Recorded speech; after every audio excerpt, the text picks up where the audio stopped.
The first day of the school year always carried a certain magic with it, a promise of new beginnings, of blank slates. I stood in the hallway outside my classroom, feeling a mixture of excitement and anxiety. The corridor was lined with vibrant paintings and photographs from past years, reminders of the lives I had touched and those that had changed me in return. It was my own quiet tradition to take a moment here, to gather my thoughts, to whisper a small prayer for the year ahead. "Another year, Maria," I muttered to myself, adjusting my scarf nervously. "You've got this." As the bell rang, the students began trickling into the room, their laughter and chatter filling the air. My eyes scanned their faces, trying to spot changes. New haircuts, taller frames, sun-kissed skin from summers spent in faraway places. They wore the latest trends like badges of honor, sleek blazers, designer jeans, shoes that probably cost more than my monthly rent. "Bonjour, everyone," I greeted, forcing a cheerful tone. I noticed whispers already circulating in the room, discreet glances being thrown toward the door. I turned to look just as a figure appeared in the doorway. My heart skipped a beat. The girl stood there, not quite stepping in, not quite stepping back. Her clothes were a stark contrast to the sleek uniforms of the others. Faded jeans with fraying edges, a shirt that had lost its original color, and shoes that had clearly seen better days. Her auburn hair, slightly unkempt, framed her pale face, which was set with an expression I couldn't quite read. Defiance? Fear? "Excuse me, are you in the right place?" I asked, my voice echoing awkwardly in the sudden silence that had fallen over the room. She cleared her throat, stepping forward with a deliberate slowness. "I'm Anna Silva. I was assigned to this class." Her voice was steady, almost challenging, like she was ready to fight back against any judgment that came her way. "Of course," I said quickly, regaining my composure. "Welcome, Anna. You can take a seat by the window."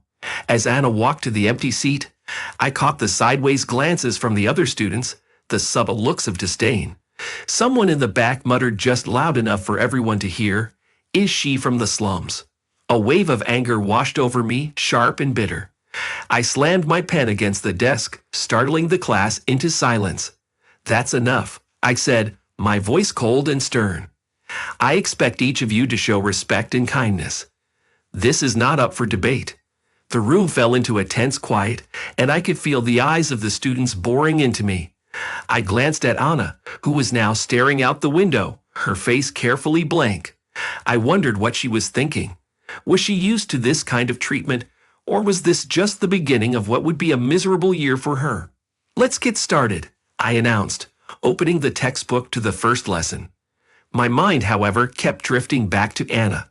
There was something about her that intrigued me. Her stoic demeanor, her unflinching gaze as she confronted the room full of wealth and privilege. She didn't cower or try to fit in.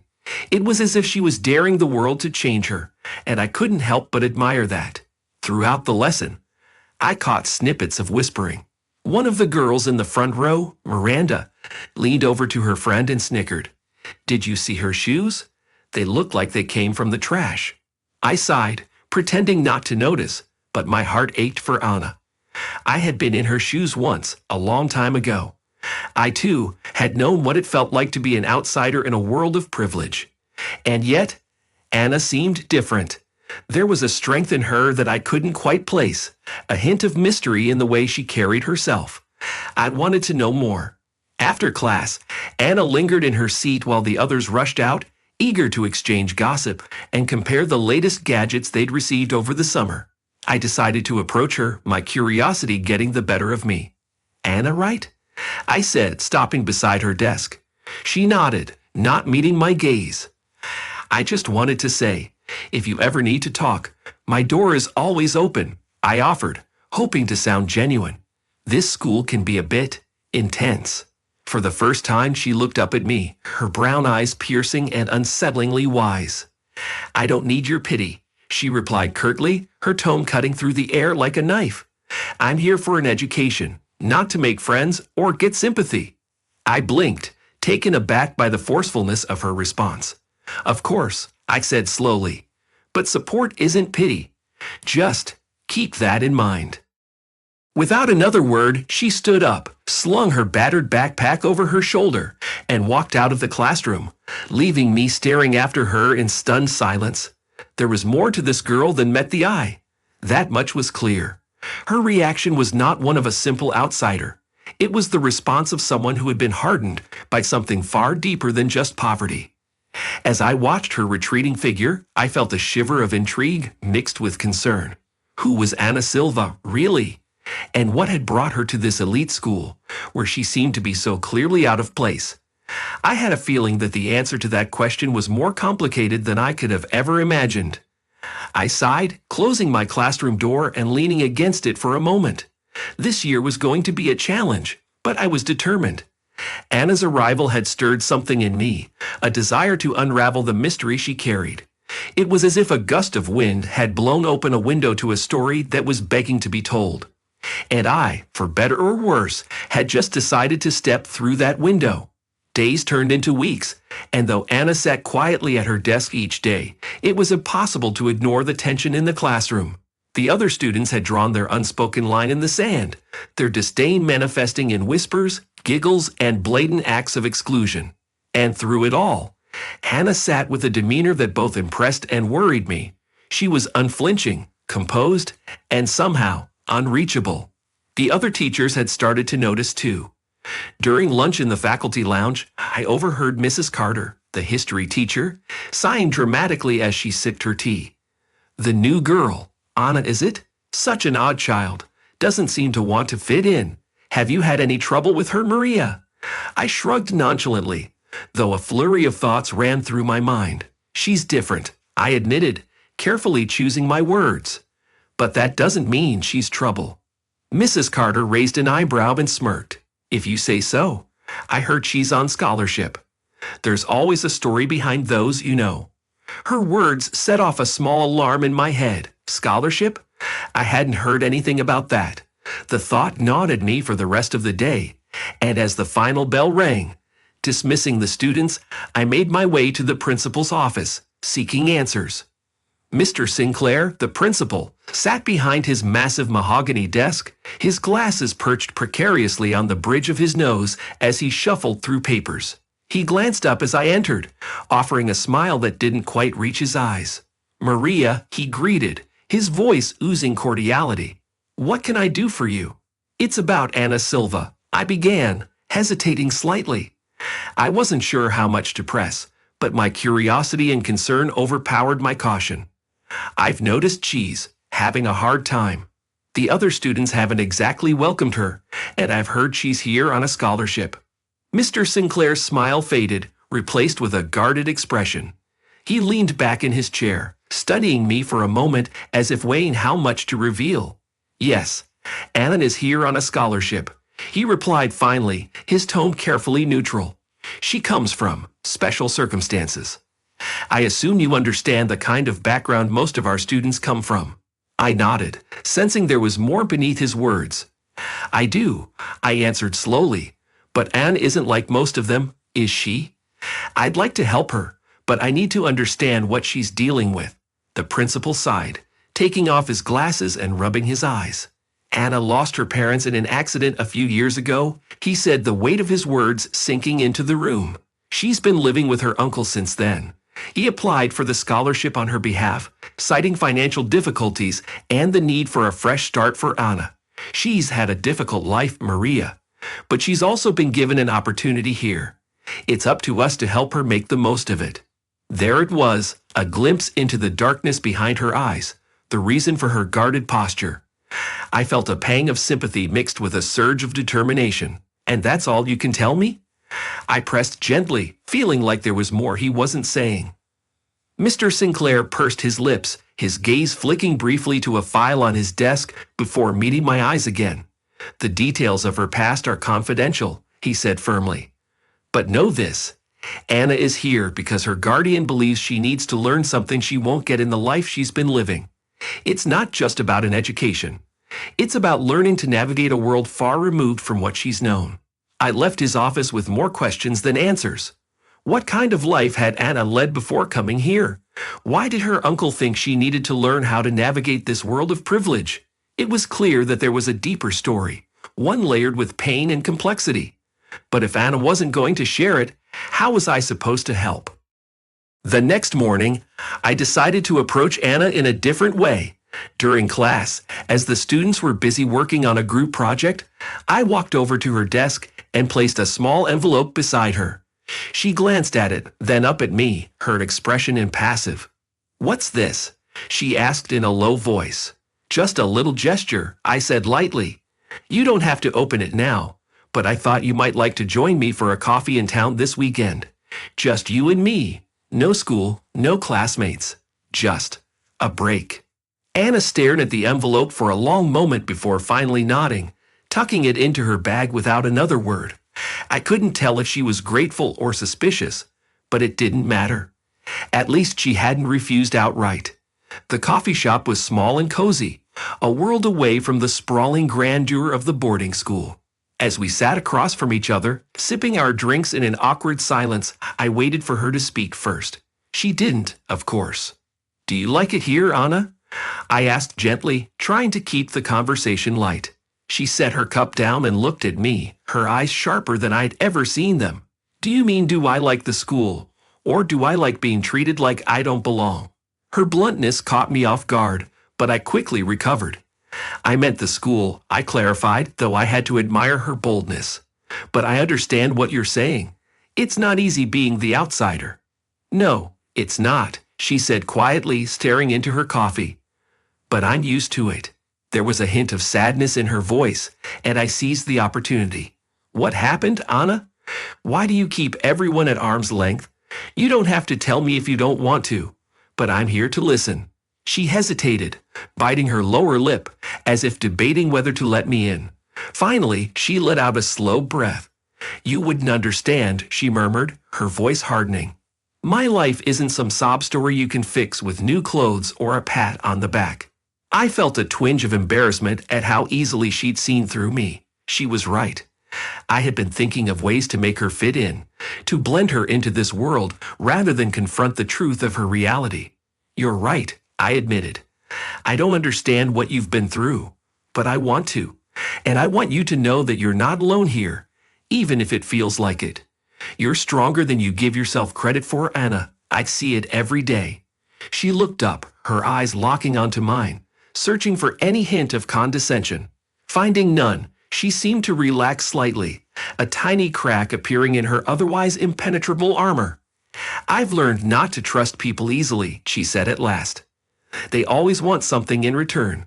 I don't," I promised, leaning forward. "I just want to be here for you." For a moment, the air between us was heavy with unspoken words, charged with an unidentifiable tension. Then, Anna nodded slowly, her lips twitching into the faintest of smiles. "We'll see," she said cryptically, before turning her attention back to her coffee. As we sat there, the mystery of Anna Silva deepened in my mind. There was more to her than just tragedy and hardship. There was a fire, a defiance that intrigued me. I knew this was only the beginning of uncovering the story she kept hidden, and I couldn't shake the feeling that whatever the truth was, it was far more complex and twisted than I had first imagined. And for the first time since she had walked into my classroom, I felt a flicker of hope. Not just for Anna, but for myself. This wasn't just about helping her blend in. It was about showing her that she could write her own story, even in a world that seemed determined to write it for her. But as I watched her sip her coffee, her gaze distant and thoughtful, I realized that understanding Anna's story would be like reading a book with missing pages. And I had a feeling that the chapters yet to be revealed would hold secrets that neither of us was prepared for. The weeks slipped by, one blending into the next as autumn settled over the campus. The school grounds, normally vibrant with laughter and chatter, now felt tense. The cliques within my classroom had grown more defined, and at the center of their quiet scrutiny was Anna Silva. Her presence had become a kind of lightning rod, drawing glances and whispers wherever she went.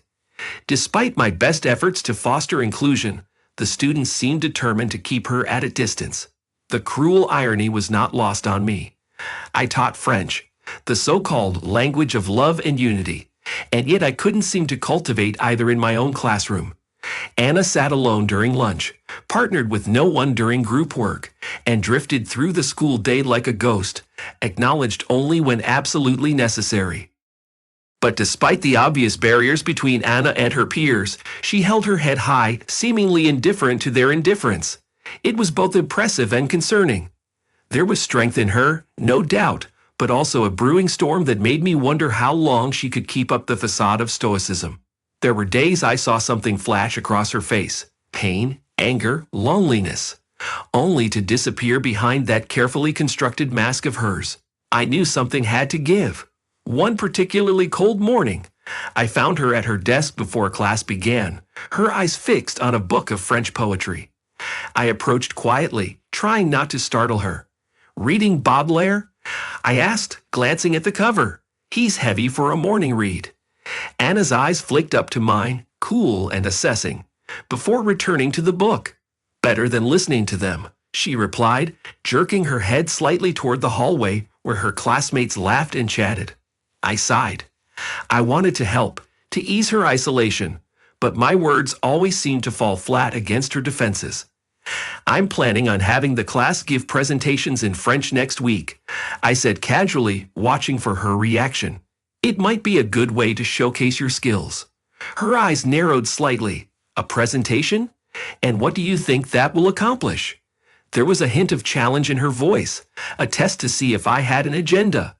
I met her gaze, refusing to back down. "It's not about impressing them," I said firmly. "It's about showing you. You're more than just what they see on the surface, Anna. Sometimes people need a nudge to look past their assumptions." She raised an eyebrow, a ghost of a smirk forming on her lips. "And you think that'll change anything? Fine, I'll do it, but don't expect miracles." Her words were steeped in cynicism, but I sensed a flicker of something else. Maybe curiosity, maybe hope. I grasped at it like a lifeline. The day of the presentations arrived with an air of tension that hung heavy in the classroom. I had orchestrated the schedule so that Anna would go last, hoping to give her time to observe and build up confidence.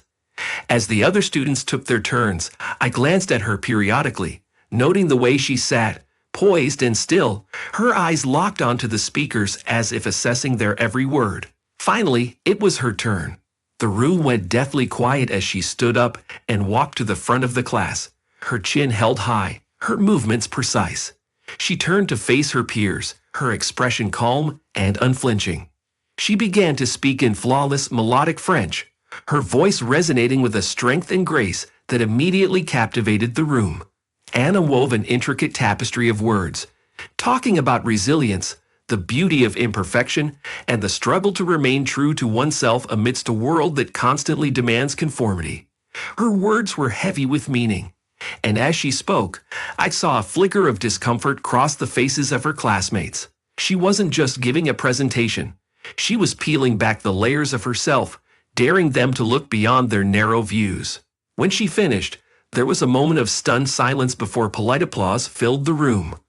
I watched her return to her seat, her expression betraying nothing of how she felt. But in that silence, I heard a faint undercurrent of surprise and even respect. It wasn't the instant transformation I had hoped for, but it was a crack in the wall, a tiny shift in the dynamic that made me think maybe, just maybe, this could be the beginning of something. But of course, change is rarely linear. The next day, I walked into class to find a small group of girls huddled together, whispering and giggling. My stomach twisted as I approached, catching snippets of their conversation. "Pretends she's all cultured because she can speak French," one of them, Miranda, was saying, her voice dripping with disdain. "She thinks she's better than us just because she had a tragic backstory or whatever." I cleared my throat, and they jumped, scattering to their desks with guilty looks. My anger simmered, but I forced myself to remain calm. Today's lesson, I began, is about empathy, not just in language, but in action. As I turned to write on the board, I heard a faint scoff behind me, and it took every ounce of self-control not to lash out. I glanced toward Anna, who sat rigidly in her seat, her eyes glued to the window. She didn't react to the whispering or the giggles, but I knew it had gotten under her skin. Anyone would have broken by now, but not Anna. That's what scared me.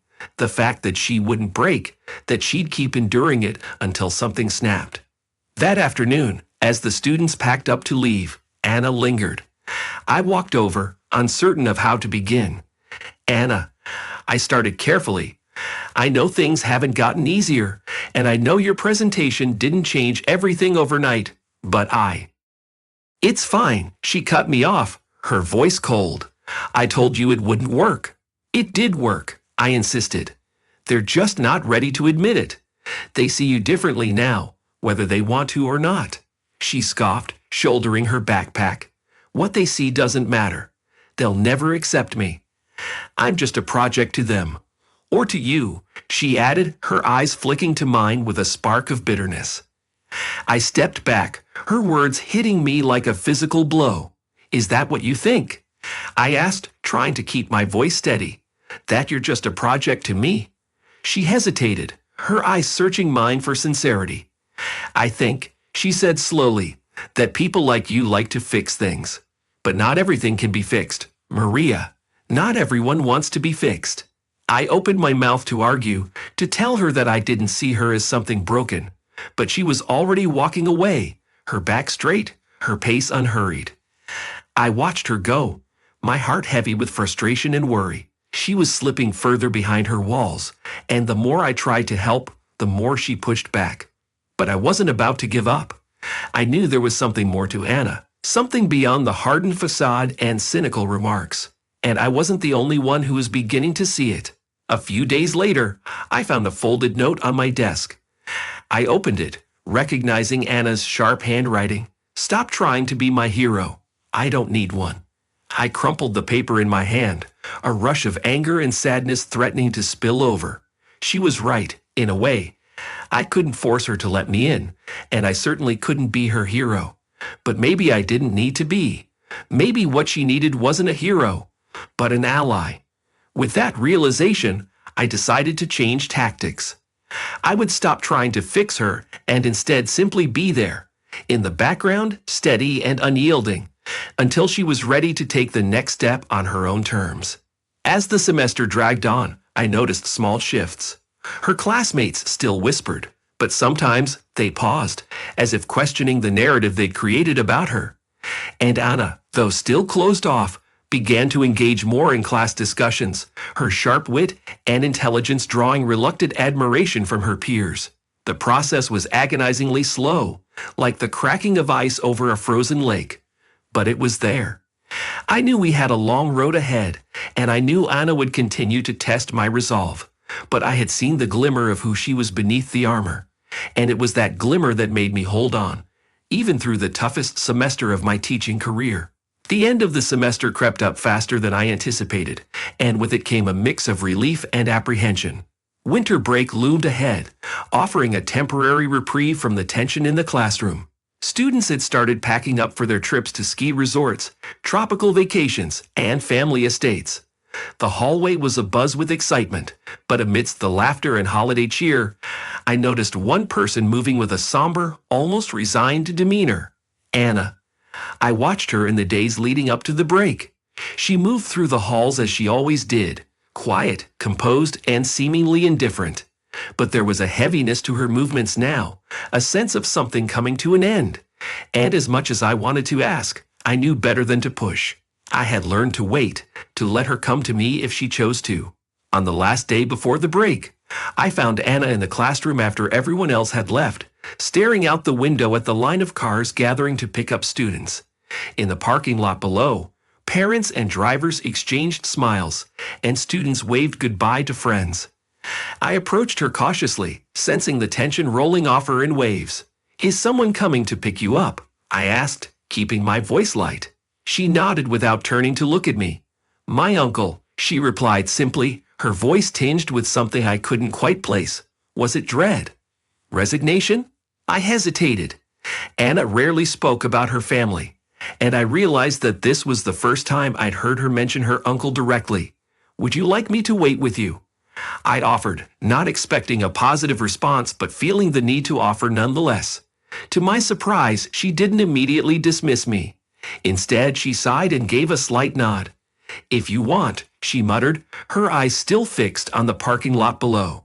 Together, we walked out into the chilly afternoon air, the sky hanging low with clouds threatening snow.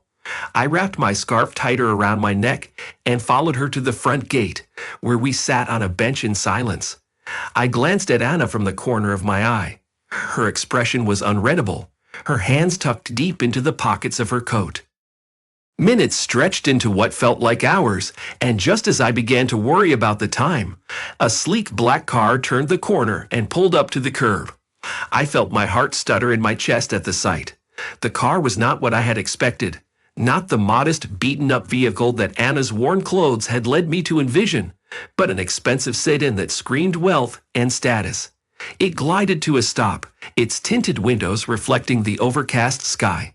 The door opened, and I felt the world tilt beneath me as a tall, familiar figure stepped out. My breath hitched, and for a moment, it felt as though the ground had been ripped out from under me. Standing there, with his dark hair tousled by the wind, and an effortless air of confidence, was David. David. I blinked, certain I was hallucinating. But no, there he was, every detail unmistakable. The sharp jawline, the piercing gaze hidden behind sunglasses, the impeccably tailored coat that made him look more like a model stepping off a runway than a guardian picking up a student. My stomach tightened as 1,000 memories crashed over me like a wave. "Uncle," Anna called out, her tone flat, but holding a hint of relief. She moved toward him, leaving me frozen in place, struggling to breathe. David turned at the sound of her voice, and for a moment, his gaze brushed past me. I saw the instant of recognition flash across his face. His eyes widened, and for a heartbeat, we simply stared at each other, caught in a web of the past. "Maria?" His voice, rich and deep, wrapped around my name with an intimacy that made my heart lurch. "Is that really you?" I forced myself to breathe, to move. "Yes, it's been a while, David." Anna glanced between us, her eyes narrowing as if piecing together an unspoken story.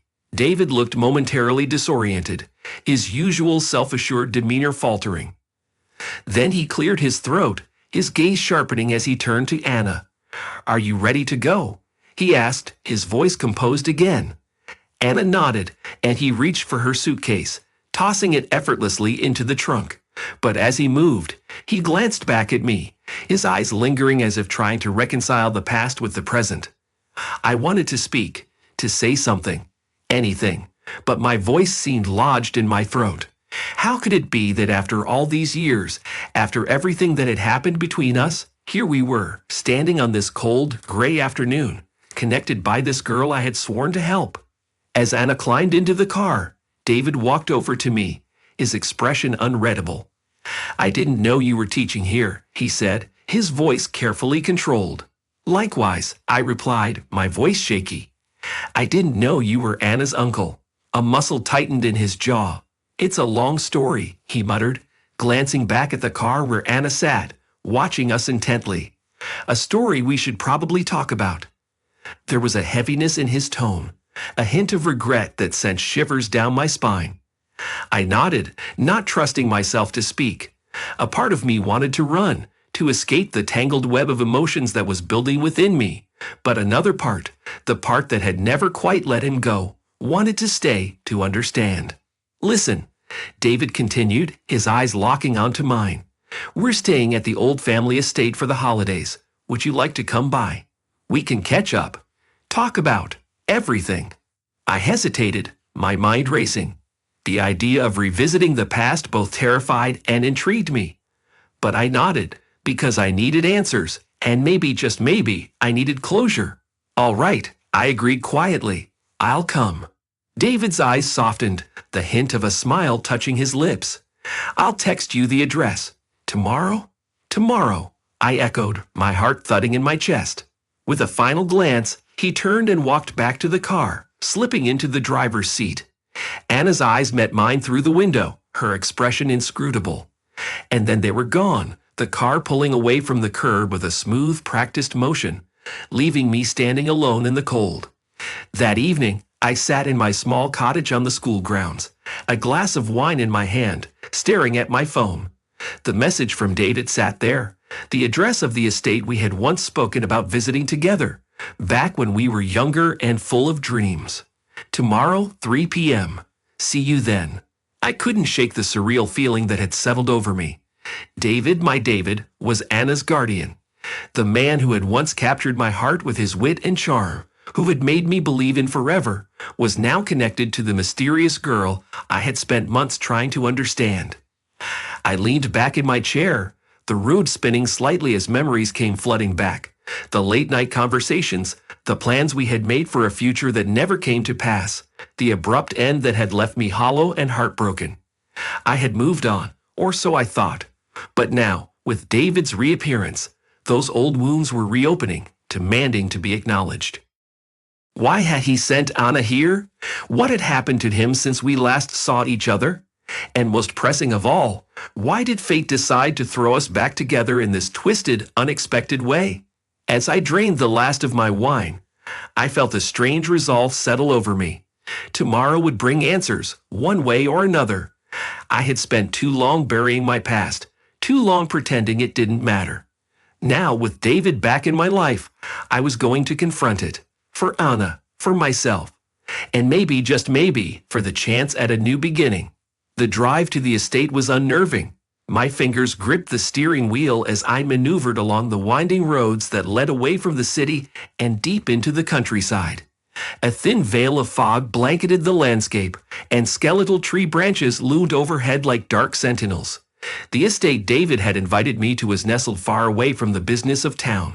Remote, secluded, like a fortress keeping secrets hidden within its high walls. My thoughts raced as I drove. What was I walking into? What could he possibly reveal that would explain why Anna was here? Why he had sent her to the boarding school in such shabby clothes? And more importantly, why he had disappeared from my life all those years ago? I felt a mix of fear and hope knotting in my stomach, pushing me to keep driving toward an encounter I both longed for and dreaded. When I finally turned onto the long driveway of the estate, my heart skipped a beat. It was grander than I had imagined. An old manor, its gray stone walls covered in ivy, surrounded by acres of manicured gardens now draped in winter's frost. Memories of our past conversations drifted into my mind. We had spoken of places like this, dreamt of exploring European countrysides together, of finding a place to call our own. It was almost painful to realize that David had built that dream for himself while I was left in the past, in our unfinished story. I parked the car and stepped out into the biting cold. My breath formed small puffs of vapor as I walked toward the entrance, the crunch of gravel underfoot the only sound in the silence. As I reached the front steps, the door creaked open, and there stood David, his eyes meeting mine with a strange mix of regret and something else, anticipation. "You made it," he said softly, a hint of a smile curving his lips. "Yes," I replied, swallowing hard. "I needed to hear your side of things." He nodded, stepping aside to let me in. "Come in, please. There's a lot we need to discuss." I stepped into the foyer, immediately struck by the warmth inside. A crackling fire blazed in the stone hearth of the parlor to the right, casting flickering shadows across the walls. Anna was seated on a sofa near the fire, her legs curled beneath her as she read a book. She glanced up at me, her eyes giving nothing away, then returned to her reading, choosing to remain silent for the moment. David gestured for me to follow him down a corridor that led to a smaller, more intimate sitting room. The room was lined with bookshelves and decorated with mementos, photographs, trinkets, paintings. He offered me a seat, and I sat on the edge of a high-backed chair, nerves twisting in my stomach. "Can I get you something? Coffee? Tea?" he asked, lingering near a side table stocked with a decanter and glasses. "No, thank you," I replied, my voice steady despite the swirl of emotions within me. "I think it's time you tell me what's going on, David. Why is Anna here? Why now?" He sighed, rubbing the back of his neck as he walked over to sit opposite me. "Fair enough," he said. "I owe you an explanation." He paused, staring into the fire as if gathering his thoughts. "Anna's parents died when she was young," he began. "They left her with a sizable inheritance, which I've been managing as her guardian. For years, I tried to shield her from reality, to give her everything she could ever want. I thought I could fill the void with luxury, with toys, vacations, designer clothes. But it only made things worse. I listened intently, watching as his face clouded with guilt. "So you spoiled her," I prompted, trying to keep my tone neutral. "Yes," he admitted, his eyes meeting mine. "And it was a mistake. She became disconnected, entitled, and unhappy. I realized I was doing her more harm than good, so I decided she needed to experience life without the safety net of wealth. She needed to learn that there's more to life than material things. That's why I sent her to the school on a scholarship and instructed her to live modestly. The pieces were starting to come together, but they didn't sit comfortably. So you sent her to our school in shabby clothes, made her endure the judgment and cruelty of her peers, just to teach her a lesson?" I asked, my voice tinged with incredulity. David nodded, a hint of sadness in his eyes. "It wasn't an easy decision. I hated seeing her suffer. But I needed her to understand that life isn't always easy, that she can't hide behind wealth forever. She needed to find her own strength, to realize that what truly matters isn't what you have, but who you are." I looked away, my mind reeling. It was an unorthodox approach, to say the least, and part of me still struggled to accept it. But another part of me, a part that had grown to know and care for Anna, understood his reasoning. I had seen the strength in her, the resilience. Perhaps this was the fire that had forged it. "And why didn't you tell me any of this?" I asked quietly, my gaze returning to his. "Why keep it all a secret?" David sighed, running a hand through his hair. "Because I didn't want to influence how you treated her," he admitted. "I knew you'd try to help her, to make her fit in. But I needed her to go through this without interference, to face the reality of how people judge based on appearances. I needed her to learn that her worth isn't tied to money or clothes." A heavy silence settled between us. I watched him, seeing the strain in his eyes, the weight of guilt he carried. And for the first time, I began to understand the complexity of his choices. They weren't made out of cruelty, but out of a desperate attempt to give Anna a fighting chance in a world that could be harsh and unforgiving. "But what about us, David?" I asked, unable to keep the tremor out of my voice. "Why did you disappear? Why now?" His expression softened, the years of separation and regret evident in his eyes. "Because I was a fool, Maria," he said quietly. "Back then, I was chasing success, status, things that I thought mattered. I thought I could have everything, including you. But I lost sight of what was truly important. When I took on the responsibility of raising Anna, I realized that I needed to change. And part of that change was letting go of the life I had built, including you, to focus on her." I swallowed hard, the sting of old wounds reopening. "So what now?" I whispered, afraid of the answer. David leaned forward, his eyes boring into mine with an intensity that made my pulse quicken. "Now I'm asking for a second chance," he said, his voice low and earnest. "Not just for me, but for us. Anna is starting to see the world through new eyes, and I've learned my lessons too. I want you to be a part of this next chapter, Maria, to help me guide her, to help us both." My heart pounded in my chest, hope and fear clashing violently within me. A second chance? Could I truly trust him again? Could I risk reopening my heart after so many years? As I sat there, struggling with my emotions, the door creaked open, and Anna stepped inside. She glanced between us, her eyes sharp, yet searching. "Are you two done talking about me?" she asked, crossing her arms over her chest. I couldn't help but smile at her audacity. "We were just getting started," I replied, my voice steady. "But maybe you'd like to join us." Anna hesitated, her gaze flickering to David before settling on me. "I guessed," she muttered, moving to sit on the arm of the chair beside me. There was a guardedness in her posture, but also a hint of curiosity. "Anna," David began gently, "I sent you to that school not because I wanted to punish you, but because I wanted you to find your own strength. And you did. You've shown more resilience and character than I ever imagined." She looked at him, her eyes dark and searching. "So what now?" She echoed my earlier question, a note of challenge in her tone. I took a deep breath, feeling the warmth of possibility unfurling within me. Now we move forward, I said. Together. David reached out, placing a hand on Anna's shoulder. Yes, he agreed. We start over, this time with honesty and openness. We face the world as it is, but we do it with the knowledge that we're more than what people see. Anna glanced at me, then at David. Slowly, she nodded, a glimmer of something. Trust? Hope, flickering in her eyes. Fine, she said, her voice steady. But I'm not promising it'll be easy. I smiled, feeling a surge of warmth. It's not supposed to be easy, I replied. It's just supposed to be worth it. As the fire crackled in the hearth and the fog outside thickened, a sense of peace settled over me. This was not an ending, but a new beginning.